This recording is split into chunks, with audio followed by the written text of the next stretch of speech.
ಪುರಂದರ ಗುರುಂ ವಂದೇ ದಾಸಶ್ರೇಷ್ಠಂ ದಯಾನಿ. ಪುರಂದರ ದಾಸರಿಗೆ ನಮಿಸುತ್ತಾ ಇವತ್ತಿನ ವಿಷಯನ ಪ್ರಾರಂಭ ಮಾಡೋಣ. ಇವತ್ತು ನಾನ್ ಮಾತಾಡ್ಲಿಕ್ಕೆ ಹೋಗಿರುವಂತಹ ವಿಷಯ ಪುರಂದರ ದಾಸರು. ಪುರಂದರ ದಾಸರು ಹುಟ್ಟಿದ್ದು ದಕ್ಷಿಣ ಭಾರತದ ಪುರಂದರಗಡದಲ್ಲಿ. ಇವರು ಮೂಲತಃ ರತ್ನ ವ್ಯಾಪಾರಿಗಳಾಗಿರ್ತಾರೆ. ಇವರ ಮೊದಲನೇ ಹೆಸರು ಶ್ರೀನಿವಾಸ ನಾಯಕ. ಮಡದಿ ಸರಸ್ವತಿ. ಇವರಿಗೆ 4 ಜನ ಗಂಡು ಮಕ್ಕಳಿರ್ತಾರೆ.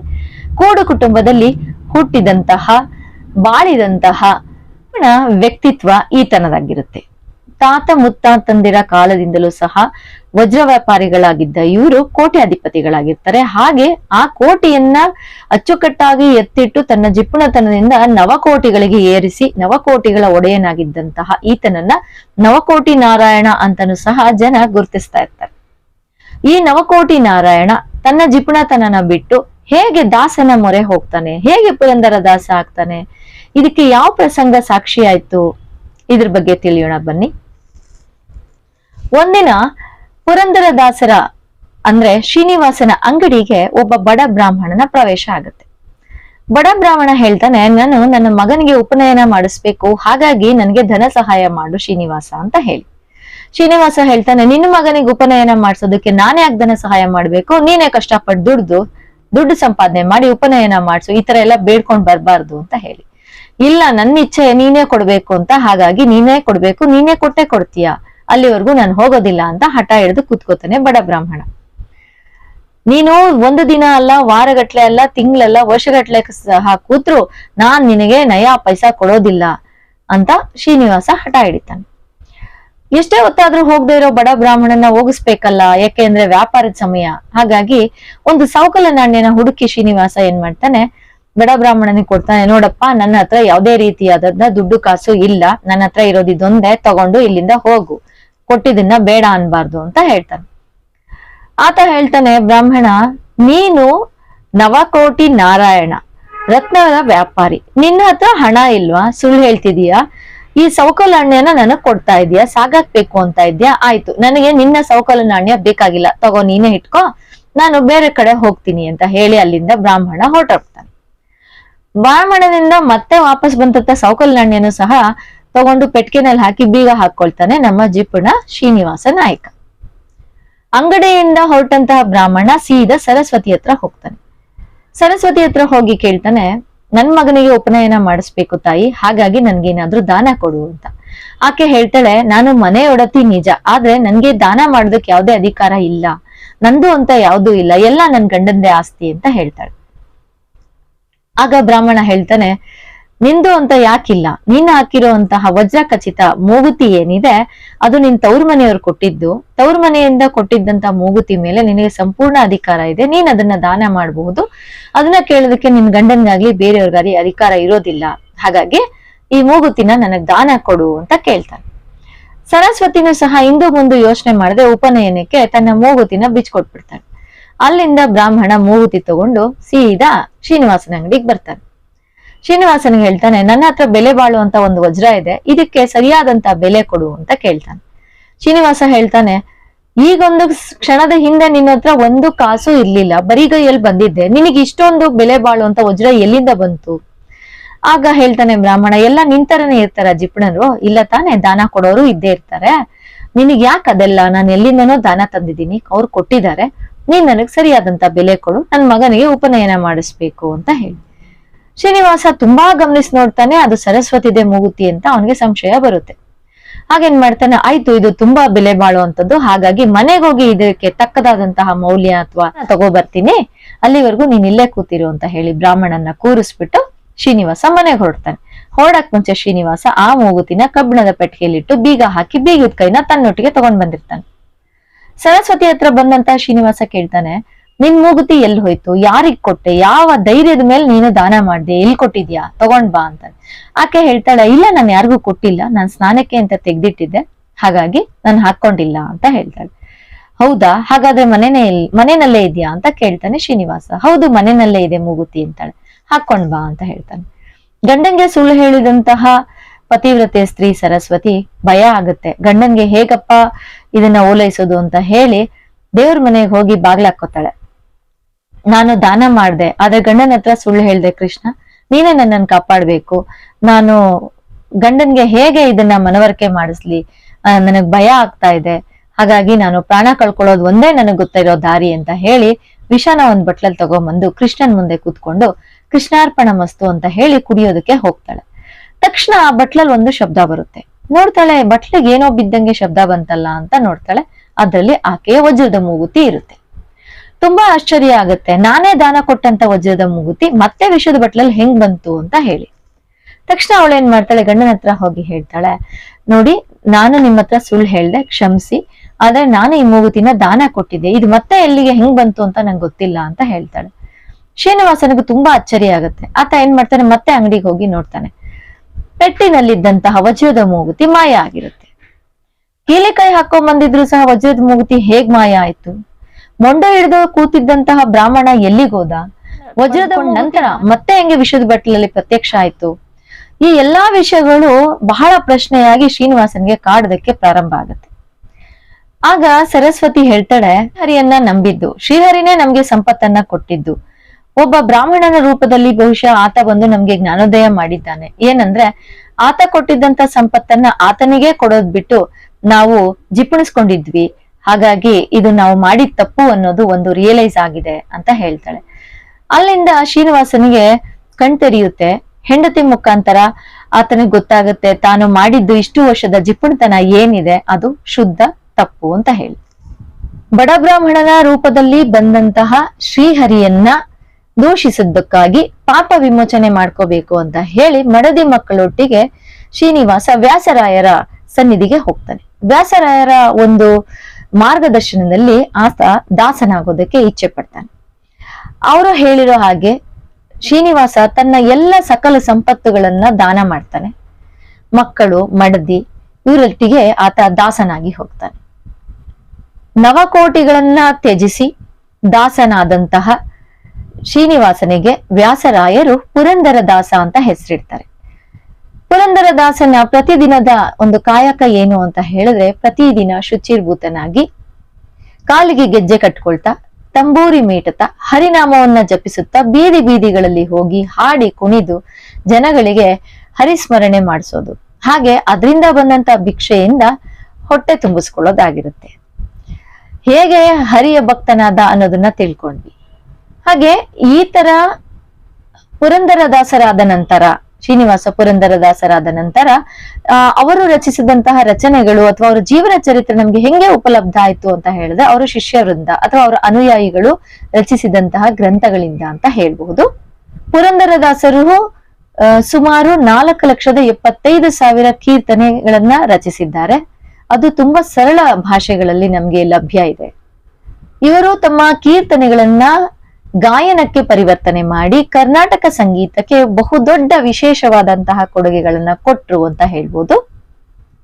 ಇವರ ಅದ್ಭುತವಾದಂತಹ ಕೀರ್ತನೆಗಳಿಗೆ ಬೆಲೆ ಕಟ್ಟಲಾಗದಂತಹ ವ್ಯಾಸರಾಯರು ಏನ್ ಮಾಡ್ತಾರೆ, ಇವರ ಅದ್ಭುತವಾದಂತಹ ಕೀರ್ತನೆಗಳಿಗೆ ಬೆಲೆ ಕಟ್ಟಲಾಗದೇ ಇದ್ದಂತಹ ಸಂದರ್ಭದಲ್ಲಿ ವ್ಯಾಸರಾಯರು ಏನ್ ಹೇಳ್ತಾರೆ, ಪುರಂದರ ಬರೆದಿದ್ದಂತಹ ಕೀರ್ತನೆಗಳು ಪುರಂದರೋಪನಿಷತ್ತು ಅಂತ ಹೇಳಿ. ಇದಕ್ಕಿಂತ ದೊಡ್ಡ ಕೀರ್ತಿ ಬೇಕಾ? ಗುರುಗಳ ಬಾಯಿಂದನೇ ಅವರಿಗೆ ಈ ಒಂದು ಬಿರುದು ಸಿಕ್ಕುತ್ತೆ. ಪಂಡರಾಪುರದ ವಿಠಲನ ದೇವಸ್ಥಾನದಲ್ಲಿ ಪ್ರತಿನಿತ್ಯ ಪುರಂದರದಾಸರು ವಿಠಲನಿಗೆ ಹಾಡು ಹೇಳ್ತಾ ಇದ್ರು, ಒಂದು ಕಂಬನ ಹೊರಕೊಂಡು. ಆ ಕಂಬ ಇವತ್ತಿಗೂ ಸಹ ಭಕ್ತಿಗೆ ಸಾಕ್ಷಿಯಾಗಿ ನಮ್ಗೆ ಕಾಣಸಿಗುತ್ತೆ. ಪುರಂದರರು ಜೀವನದ ಅನುಭವಗಳನ್ನ ಆಧಾರವಾಗಿಟ್ಟುಕೊಂಡು ಸರಳ ಭಾಷೆಯಲ್ಲಿ ಎಲ್ಲರಿಗೂ ಅರ್ಥ ಆಗೋ ರೀತಿನಲ್ಲಿ ಹರಿನಾಮ ಕೀರ್ತನೆಗಳನ್ನ ಜನರಿಗೆ ತಲುಪಿಸುವಂತ ಪ್ರಯತ್ನ ಮಾಡಿದ್ರು. ಅದೇ ಅವರ ಮೂಲ ಧ್ಯೇಯ ಆಗಿತ್ತು. ಪುರಂದರರು ತಮ್ಮ 84ನೇ ವಯಸ್ಸಿನಲ್ಲಿ ಕೊನೆಯುಸಿರನ್ನ ಎಳಿತಾರೆ. ಇವರ ಪುಣ್ಯ ದಿನವನ್ನ ಪ್ರತಿ ವರ್ಷ ಪುಷ್ಯ ಬಹುಳ ಅಮಾವಾಸ್ಯೆಯಲ್ಲಿ ಆಚರಿಸಲಾಗುತ್ತೆ. ಇವರ ರಚನೆಗಳು ಸಾಕಷ್ಟು ಇವೆ. ಆದ್ರೆ ಈ ರಚನೆಗಳಲ್ಲಿ ಕೆಲವೊಂದಷ್ಟು ರಚನೆಗಳ ಮೊದಲ ಸಾಲುಗಳನ್ನ ನಾನು ನಿಮ್ಮೊಟ್ಟಿಗೆ ಹಂಚಿಕೊಳ್ಳಿಕ್ಕೆ ಇಷ್ಟಪಡ್ತೀನಿ. ಬನ್ನಿ ಕೇಳೋಣ. ಇವರ ರಚನೆಗಳು ಹೀಗಿವೆ. ಹರಿಸತಿ ಲಕ್ಷ್ಮಿಯನ್ನ ಸ್ಮರಿಸುತ್ತಾ, ಏನು ಧನ್ಯಳೋ ಲಕುಮಿ ಎಂಥ ಮಾನ್ಯಳು, ಸಾನುರಾಗದಿಂದ ಹರಿಯ ಸೇವೆ ಮಾಡುತ್ತಿಹಳು ಅಂತ ಹೇಳ್ತಾರೆ. ತಾಯಿ ಯಶೋದೆಯನ್ನ ನೆನೆಯುತ್ತಾ, ಗೋಪಿಯ ಭಾಗ್ಯವಿದು ಶ್ರೀಪತಿತ ಶಿಶುರೂಪದಲ್ಲಿರುವುದು ಅಂತ ಕುಣಿತಾರೆ. ಪರಮ ಭಕ್ತ ವಿದುರನ ಭಕ್ತಿ ಸ್ಮರಿಸ್ತಾ, ವಿದುರನ ಭಾಗ್ಯವಿದು ಪರಮ ಜಾಂಡ ತಲೆ ದೂಗುತ್ತಲಿದೆಕೋ ಎಂದು ಹಾಡೇಳ್ತಾರೆ. ದಾಸರಾದ ಪುರಂದರು ಹರಿನಾಮ ಸ್ಮರಣೆನ ಸಾಕಾಗುವುದೇ ಇಲ್ಲ. ಮತ್ತಷ್ಟು ಹೇಗೆ ಸ್ಮರಿಸ್ತಾರೆ ಅಂದ್ರೆ, ಹಗಲು ನಿನ್ನ ನೆನೆಯಲಿಲ್ಲ, ಹಸಿವು ತೃಷೆಯಿಂದ ಇರುಳು ನಿನ್ನ ನೆನೆಯಲಿಲ್ಲ, ನಿದ್ರೆಯ ಬರದಿಂದ ಆ ಎರಡರ ಬಾಧೆಗೆ ನಾನು ಒಳಗಾದಿನೋ ಪುರಂದರ ವಿಠಲ ಅಂತ ಹೇಳ್ತಾರೆ. ಹಾಗೆ ಆರು ಬದುಕಿದರೆಯ ಹರಿ ನಿನ್ನ ನಂಬಿ ಅಂತ ಹರಿನ ಹಂಗಿಸ್ತಾರೆ ಒಂದ್ ಕಡೆ. ಹಾಗೆ ಮತ್ತೊಂದ್ ಕಡೆ ನಿನ್ನ ನಂಬಿ ಕೆಟ್ಟವರಿಲ್ಲವೋ ಅಂತಾನು ಸಹ ಸ್ಮರಿಸ್ತಾರೆ. ಶ್ರೀಹರಿಯ ಅನುಗ್ರಹದ ಮೇಲೆ ಪುರಂದರರಿಗೆ ಕಣ್ತೆರೆಯುತ್ತೆ. ಆಗ ಅವರು ಕಣ್ಣಾರೆ ಕಂಡೆನು ಅಚ್ಯುತನ ಅಂತ ಹಾಡಿ ಕುಣಿತಾರೆ. ಬದುಕಿದಿನು ಭವ ಹಿಂಗಿತ್ತು ಅಂತ ಹೇಳಿ ಹಾಡಿ ತೃಪ್ತರಾಗ್ತಾರೆ. ಶ್ರೀಹರಿಯ ಬಾಲ್ಯದ ಲೀಲೆಗಳನ್ನ ನೆನಿತಾ ಯಶೋದಮ್ಮನ ಹಾಗೆ ಒಂದು ಕೃಷ್ಣನಿಗೆ ಕೀರ್ತನೆ ರಚಿಸ್ತಾರೆ. ಹೋಗಾದಿರಲೋ ರಂಗ ಬಾಗಿಲಿಂದಾಚೆಗೆ ಭಾಗವತರು ಬಂದು ಎತ್ತಿಕೊಂಡೊಯ್ಯುವರು ಅಂತ ಹೇಳ್ತಾರೆ. ಹಾಗೆ ಏನು ಮಾಡಲೋ ಮಗನೇ ಯಾಕೆ ಬೆಳಗಾಯಿತೋ, ಏನು ಮಾಡಲೋ ಕೃಷ್ಣಯ್ಯ ಅಂತ ಯಶೋದೆಯ ಕಳವಳನ ವ್ಯಕ್ತಪಡಿಸ್ತಾರೆ. ದೂರು ಮಾಡುವಿರೇನೆ ರಂಗಯ್ಯನ, ದೂರು ಮಾಡುವಿರೇನೆ ಮೂರು ಲೋಕಕ್ಕೆ ಮುದ್ದು ತೋರೋ ರಂಗಯ್ಯನ ಅಂತ ತಾಯಿಯ ಮಮತೆಗೆ ದನಿಗೂಡಿಸ್ತಾರೆ. ತಾರಮ್ಮಯ್ಯ ಎದುಕಾಲ ವಾಂದಿ ಚಂದ್ರಮನ ಎಂಬ ಹಾಡು ಹಾಡಿ ಭಕ್ತ ಸಾಗರದಲ್ಲಿ ತೇಲ್ತಾರೆ. ತುಂಟಹರಿ ತುಂಟಾಟ ತಡೆಯೋದಕ್ಕೆ ತಾಯಿ ಯಶೋದೆಯಂತೆ ಬೂಚಿ ಬಂದಿತ್ತಯ್ಯ ರಂಗಯ್ಯ ಬೂಚಿ ಬಂದಿತ್ತು ಅಂತ ಹಾಡಿ ಹೊಗಳ್ತಾರೆ. ಮಗು ಕೃಷ್ಣನಂತೆ ತಾಯಿ ಯಶೋದೆಗೆ ಗುಮ್ಮನ ಕರೆಯದಿರೆ ಅಮ್ಮ ನೀ ಗುಮ್ಮನ ಕರೆಯದಿರೆ ಅಂತ ಮುದ್ದು ಮುದ್ದಾಗಿ ಹಾಡಿ ನಲಿಸ್ತಾರೆ. ತುಂಟು ಮಗ ಕಾಣದಿದ್ದಾಗ ಯಶೋದಮ್ಮ, ಅಮ್ಮ ನಿಮ್ಮ ಮನೆಗಳಲ್ಲಿ ನಮ್ಮ ರಂಗನ ಕಾಣಿರೇನೆ ಅಂತ ಎಲ್ಲರನ್ನು ಕೇಳ್ತಾಳಲ್ಲ, ಆ ಪದನು ಸಹ ಪುರಂದರು ರಚಿಸ್ತಾರೆ. ಶ್ರೀರಂಗನ ಭಾವಭಂಗಿಗಳನ್ನ ವರ್ಣಿಸುತ್ತಾ, ಆಡಿದನೋ ರಂಗ ಅದ್ಭುತದಿಂದಲಿ ಕಾಳಿಂಗನ ಪಣಿಯಲಿ ಪಾಡಿದವರಿಗೆ ಬೇಡಿದ ವರಗಳ ನೀಡುತ್ತಲಿ ದಯೆ ಮಾಡುತ್ತಲಿ ನಲಿದಾಡುತ್ತಲಿ ಬೆಣ್ಣೆ ಬೇಡುತ್ತಲಿ ಎಂಬ ಕೀರ್ತನೆಗೆ ತಾಳ ಹಾಕ್ತಾರೆ. ಶ್ರೀಹರಿಯಲ್ಲಿ ಮುಕ್ತಿ ಬೇಡ್ತಾ, ದಾಸನ ಮಾಡಿಕೋ ಎನ್ನ ಇಷ್ಟು ಘಾಸಿ ಮಾಡುವರೇನೋ ಕರುಣಾ ಸಂಪನ್ನ ಅಂತ ಬೇಡ್ಕೊಳ್ತಾರೆ. ದೃಢಭಕ್ತಿ ನಿನ್ನಲ್ಲಿ ಬೇಡಿ ದೇವ ಅಡಿಗೆರಗುವೆ ನಯ್ಯ ಅನುದಿನ ಪಾಡಿ ಅಂತ ಬೇಡಿ ಹಾಡ್ತಾರೆ. ಶ್ರೀಹರಿಯೊಟ್ಟಿಗೆ ಸರಸದಿಂದ ನೀನ್ಯಾಕೋ ನಿನ್ನ ಹಂಗ್ಯಾಕೋ ನಿನ್ನ ಒಲವಂದಿದ್ದರೆ ಸಾಕೋ ಅಂತನೂ ಸಹ ಹಾಡ್ತಾರೆ. ಎನಗೂ ಆಣೆ ರಂಗ ನಿನಗೂ ಆಣೆ ನಿನಗೂ ಎನಗೂ ಇಬ್ಬರಿಗೂ ಭಕ್ತರಾಣೆ ಅಂತ ಹಾಡಿ ಹೊಗಳ್ತಾರೆ. ಭಕ್ತರನ್ನ ಕುರಿತಂತೆ ಪುರಂದರರು ಭಿನ್ನಹಕ್ಕೆ ಬಾಯಿಲ್ಲವಯ್ಯ ಅನಂತ ಅಪರಾಧ ಎನ್ನಲ್ಲಿ ಇರಲಾಗಿ ಅಂತ ಹೇಳ್ತಾರೆ. ಹಾಗೇನೆ ಕಾವ ದೈವವೂ ನೀನೆ ಕೊಲುವ ದೈವವೂ ನೀನೆ ಯಾವ ದೈವಕ್ಕೆ ಈ ವೈಭವವ ಕಾಣೆ ಎಂಬ ಕೀರ್ತನೆಗಳನ್ನ ರಚಿಸ್ತಾರೆ. ಸಮಾಜ ಜನರ ಸುಖ ದುಃಖಗಳನ್ನ ನೋಡಿದಂತಹ ಪುರಂದರರು ಈಸಬೇಕು ಇದ್ದು ಜಯಿಸಬೇಕು ಎಂಬ ರಚನೆ ಮಾಡ್ತಾರೆ. ಆದದ್ದೆಲ್ಲ ಒಳಿತೇ ಆಯಿತು, ನಮ್ಮ ಶ್ರೀಧರನ ಸೇವೆಗೆ ಸಾಧನ ಸಂಪತ್ತಾಯಿತು ಅಂತ ಒಂದು ಸುಂದರ ರಚನೆನ ಬರೀತಾರೆ. ತನುವು ನೀರೊಳಗದ್ದಿ ಫಲವೇನು, ತನ್ನ ಮನದಲ್ಲಿ ದೃಢ ಭಕ್ತಿ ಇಲ್ಲದ ಮನುಜನೆ ಅಂತ ಮನುಷ್ಯನಿಗೆ ಪ್ರಶ್ನೆ ಮಾಡ್ತಾರೆ. ಆಚಾರವಿಲ್ಲದ ನಾಲಿಗೆ ನಿನ್ನ ನೀಚ ಬುದ್ಧಿಯ ಬಿಡು ನಾಲಿಗೆ ಅಂತ ಹೇಳ್ತಾರೆ. ಮಾನವ ಶೋಧಿಸಬೇಕು ನಿತ್ಯ ದಿನ ದಿನ ಮಾಡುವ ಪುಣ್ಯ ಪಾಪದ ವೆಚ್ಚ ಅಂತ ನೀತಿನೂ ಸಹ ಹೇಳ್ತಾರೆ. ಹೀಗೆ ನೀತಿ ಕೀರ್ತನೆಗಳನ್ನು ಸಹ ಅವರು ಸಮಾಜಕ್ಕೆ ಕೊಡುಗೆಯಾಗಿ ಕೊಟ್ಟಿದ್ರು. ಸಾಲದಕ್ಕೆ ಹೊಟ್ಟೆಪಾಡ್ಗಾಗಿ ಹರಿದಾಸನ ವೇಷ ಹಾಕುವಂತಹ ಬೂಟಾಟಿಕೆಯ ದಾಸರಿಗೆ ಒಂದು ಮಾತನ್ನ ಹೇಳ್ತಾರವರು, ಉದರ ವೈರಾಗ್ಯವಿದು ನಮ್ಮ ಪದುಮನಾಭನಲ್ಲಿ ಲೇಷ ಬಕುತಿ ಇಲ್ಲ ಎಂಬ ಹಾಡನ್ನ ಅವರು ಬರೆದು ಹೇಳ್ತಾರೆ. ಮೂರ್ಖರನ್ನ ಖಂಡಿಸ್ತಾ ಪುರಂದರರು ಹೇಳ್ತಾರೆ, ಹರಿ ಕೊಟ್ಟ ಕಾಲಕ್ಕೆ ಉಣಲಿಲ್ಲ, ಹರಿ ಕೊಡದ ಕಾಲಕ್ಕೆ ಬಾಯಿ ಬಿಡುವಿಲ್ಲಯೋ ಪ್ರಾಣಿ ಅಂತ ಟೀಕಿಸಿ ಹಾಡನ್ನ ಬರೀತಾರೆ. ಈ ಕೃಪಣ ಸ್ವಭಾವದ ಒಬ್ಬ ಮನೆಯೊಡತಿ ಬಗ್ಗೆ ಪುರಂದರರು ಬರೀತಾರೆ. ಇಕ್ಕಲಾಗದ ಕೈ ಎಂಜಲು ಚಿಕ್ಕ ಮಕ್ಕಳು ಅಳುತ್ತಾರೆ ಹೋಗೋ ದಾಸಯ್ಯ ಎಂಬ ವಿಡಂಬನೆಯ ಕವಿತೆ ಬರೀತಾರೆ.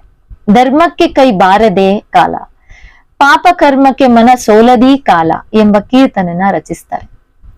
ಕೇಳೆನೋ ಹರಿ ತಾಳೆನೋ ತಾಳ ಮೇಳಗಳಿದ್ದು ಪ್ರೇಮವಿಲ್ಲದ ಗಾನ ಎಂದು ಹರಿಯನ್ನ ಸ್ಮರಿಸ್ತಾರೆ. ನಗೆಯು ಬರುತ್ತಿದೆ ಎನಗೆ ನಗೆಯು ಬರುತ್ತಿದೆ, ಜೊಗದೊಳಗಿರುವ ಮನುಜರೆಲ್ಲ ಹಗರಣವ ಮಾಡುವುದರ ಕಂಡು ಎಂಬ ವ್ಯಂಗ್ಯ ರಚನೆಯನ್ನ ಅವರು ಬರೀತಾರೆ. ಪುರಂದರರು ಹರಿಯನ್ನ ಭಜಿಸಿದ್ರು, ಸ್ಮರಿಸಿದ್ರು, ಧ್ಯಾನಿಸಿದ್ರು. ಒಮ್ಮೆ ತಾಯಿಯಾಗಿ, ಒಮ್ಮೆ ಭಕ್ತನಾಗಿ, ಒಮ್ಮೆ ಮಿತ್ರನಾಗಿ, ಮತ್ತೊಮ್ಮೆ ತಾನೇ ಹರಿಯಾಗಿನೂ ಸಹ ಆನಂದ ಸಾಗರದಲ್ಲಿ ಅವರು ತೇಲಿ ಮಿಂದು ಅನುಭವವನ್ನ ಪಡ್ಕೊಂಡ್ರು. ನನಗೆ ತಿಳಿದಿದಂತಹ ಮಾಹಿತಿನ ನಿಮ್ಮೊಟ್ಟಿಗೆ ಹಂಚ್ಕೊಳ್ಳೋ ಪ್ರಯತ್ನ ಮಾಡಿದೆ. ಇಷ್ಟ ಆಗಿದೆ ಅಂತ ತಿಳ್ಕೊತೀನಿ. ಇಷ್ಟ ಆಗಿಲ್ಲ ಅಂದ್ರೆ ಕ್ಷಮಿಸಿ ಅಂತ ಹೇಳ್ತಾ ಧನ್ಯವಾದಗಳು. ಸರ್ವೇ ಜನ ಸುಖಿನೋ ಭವಂತು.